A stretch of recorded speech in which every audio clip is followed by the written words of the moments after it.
natin si Marian Enriquez nandyan sa Laloma, Quezon City para doon sa mga presyuhan nga nitong lechong baboy. Marian, go ahead. Yes, Ruth, mahal na nga no, yung presyo ng mga lechon dito sa Laloma, Quezon City. Nasa 2,000 pesos yung iminahal nga no, bawat isang buong lechon ha.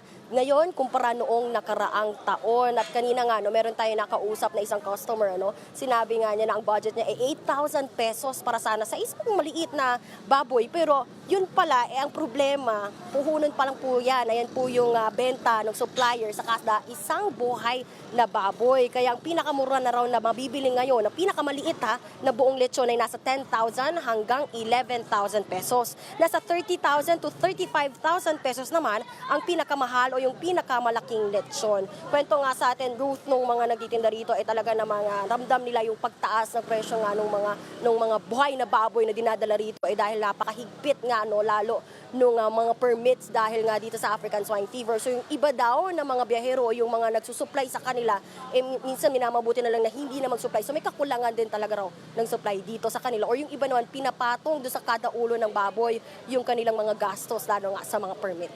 Ruth.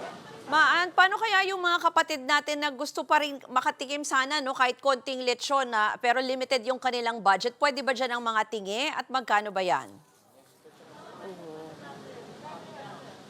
Yes, Ruth, so mga kapatid natin na gusto pa rin maghanda ng mga lechon, no, ng lechon sa Noche Buena mamaya. No? Meron pong tingi-tingi rito na ang presyo po kada kilo ng laman ng lechon ay 1,500 pesos. Meron din naman pong ulo at tata na 750 pesos ang kada kilo. At para naman sa gusto naman ng lechon belly, nasa 1,600 to 1,800 pesos po ang kada kilo. Ruth.